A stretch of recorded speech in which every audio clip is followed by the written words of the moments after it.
Saudara, terima kasih Anda masih bersama kami.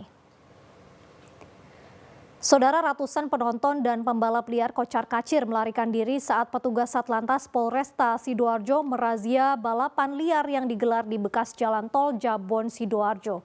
Petugas membawa ratusan remaja ke kantor polisi serta menyita 117 motor yang sebagian besar protolan alias tidak sesuai standar. Ratusan penonton dan pembalap liar kocar-kacir saat digerebek petugas Satlantas Polresta Sidoarjo di bekas jalan tol Kecamatan Jabon. Ratusan orang yang didominasi remaja itu berhamburan menyelamatkan diri agar tidak tertangkap petugas. Meski demikian, ratusan remaja ditangkap dan dibawa ke kantor polisi. Penegak hukum juga menyita 117 motor yang sebagian besar protolan atau tidak sesuai standar. Untuk memberikan efek jerah, polisi menilang para remaja dan akan memanggil orang tuanya. Jadi kalau mengambil kendaraan dilaksanakan pada 6 Oktober 2023. Setelah itu mengganti dendanya di kejaksaan, kemudian melengkapi kendaraan-kendaraan tersebut dengan perlengkapan yang sesuai standarnya.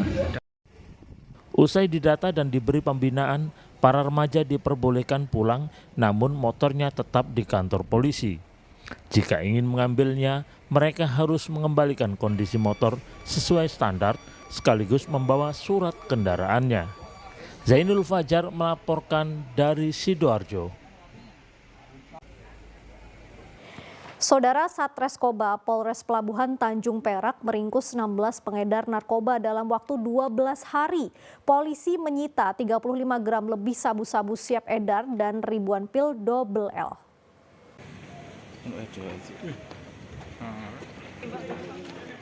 "16 pengedar narkoba ini dibekuk Satuan Reserse Narkoba Polres Tanjung Perak antara tanggal 14 hingga 25 Agustus. Mereka dibekuk di berbagai lokasi di Surabaya, 2 diantaranya perempuan belia. Kepada polisi, para pengedar ini mengaku awalnya merupakan pengguna narkoba. Namun karena ketagihan dan tergiur keuntungan bisnis haram, mereka akhirnya menjadi pengedar. Dalam operasi tumpas narkoba ini, polisi menyita 35,43 gram sabu-sabu serta 6.516 butir pil double L. Menurut Kasat Narkoba Polres Pelabuhan Tanjung Perak Surabaya AKP Yunizar Maulana, selain meringkus pengedarnya, polisi juga menyelidiki pemasok barang haram tersebut. Tidak ada di bawah umur karena sesuai perintah Pak Dir juga kita lebih fokus kepada pengedar. Jaringan mana dan? Untuk jaringan sedang kita mas, kalau kita ungkap di sini saya takut terjadi apa-apa dan mereka melarikan diri. Kalau untuk yang 2 perempuan apa ya? Perannya sama juga pengedar. Itu yang saya hadirkan di sini maupun yang saya foto ditunjukkan tadi itu pengedar. Akibat perbuatannya, para pengedar sabu-sabu dijerat pasal 112 Jungto pasal 114 Undang-Undang RI nomor 35 tahun 2009 tentang narkotika dengan ancaman hukuman 20 tahun kurungan penjara. Sedangkan untuk pengedar pil koplo dikenai pasal 196 dan pasal 197 Undang-Undang RI nomor 36 tahun 2009 tentang kesehatan dengan ancaman hukuman 10 tahun penjara. Selamat Riyadi melaporkan dari Surabaya.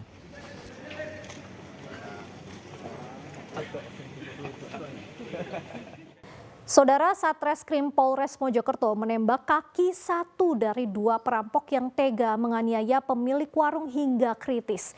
Tersangka merampok dengan dalih butuh uang untuk melunasi utang. PA 34 tahun warga Puri Kabupaten Mojokerto dihadiahi timah panas di kakinya oleh petugas Satreskrim Polres Mojokerto Kota karena melawan saat akan ditangkap. PA merupakan otak perampokan terhadap Sulasi, 42 tahun, pemilik warung makan di Jalan Tropodo, Kelurahan Miji. Selain merampas harta benda seperti motor dan ponselnya, pelaku juga menganiaya korbannya hingga kritis. Selain PA, petugas juga meringkus perampok sadis lainnya yakni HP. Melawan atau gimana si korbannya sampai ini semua? Ya sebenarnya sih biar pingsan gitu saja. Nggak tahu kalau kondisinya begitu, nggak tahu. Nggak tahu saya, nggak tahu. Sudah kenal sama korbannya lama? Ya kenal, cuman nggak sering. Kenalnya waktu kalau ya di sini nggak tiap hari saya lebih di sini. Kapolres Mojokerto Kota AKBP Wiwit Adi Satria mengatakan PA merampok karena butuh uang untuk melunasi hutang layanan pinjaman modal program ibunya 2 juta rupiah. Pelaku ini punya hutang, dia mau melunasinya dengan melakukan tindak pidana pembunuhan organisasi. Perampokan pemilik warung terjadi Selasa 29 Agustus. Tersangka dijerat tentang pasal pencurian dengan pemberatan dan penganiayaan ancaman hukuman pidana 20 tahun penjara. Dia Eko Puloto melaporkan dari Mojokerto. Saudara, pencuri uang kotak amal di sebuah masjid di Ponorogo dibekuk polisi. Kepada petugas, pelaku mengatakan nekat mencuri untuk membeli makan. DYI warga desa Sidorejo, Kecamatan Sukorejo, Ponorogo hanya terdiam saat diinterogasi takmir masjid dan polisi. Pemuda 20 tahun ini ditangkap setelah terpergok mencongkel kotak amal di Masjid Nurul Hasan, Kelurahan Kaniten, Kecamatan Ponorogo. Awal mulanya takmir masjid Muhammad Ramah curiga dengan suara gaduh yang berasal dari teras masjid. Saat memeriksa monitor CCTV, ia mendapati pelaku berupaya mencongkel kotak amal hingga langsung menangkap dan melaporkannya ke polisi. Kalau pencurian ini sudah sering mas sebenarnya mas. Sebelum ada CCTV juga, CCTV sama satpam juga sering kemungkinan setahun ini sampai 3 kali. Pembobolan kotak amal masjid ini dilakukan pelaku seorang diri ketika masjid sepi. Ia membuka kunci kotak amal menggunakan gunting. Aksi serupa sudah dilakukan 2 kali. Pelaku mengatakan butuh uang untuk makan. Ini tetap menunggu rilis mas. Semua nanti akan terungkap dan untuk sementara ini masih dilakukan lidik maupun sidiknya dari penyidik dari Polsek Ponorogo. Pelaku dibawa ke Mapolsek Ponorogo untuk diperiksa lebih lanjut.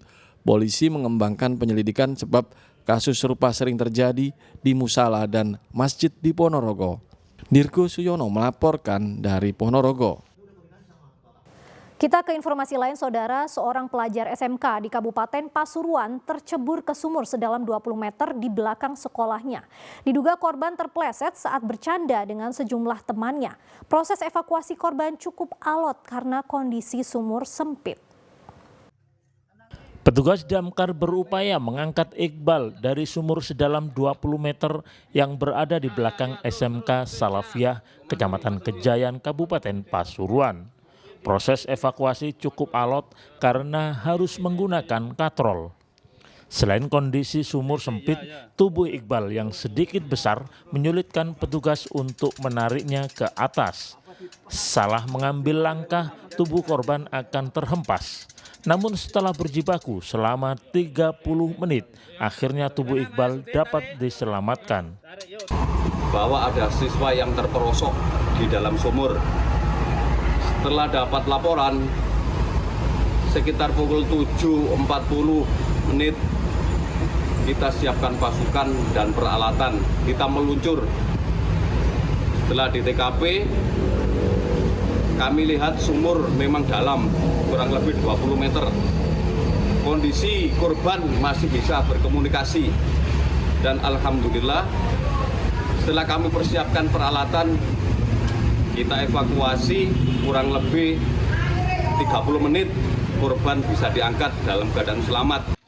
Sebelum tercebur, Iqbal bercanda dengan teman-temannya di dekat sumur. Namun karena belum dibangun dinding melingkar di bibir sumur, korban tercebur.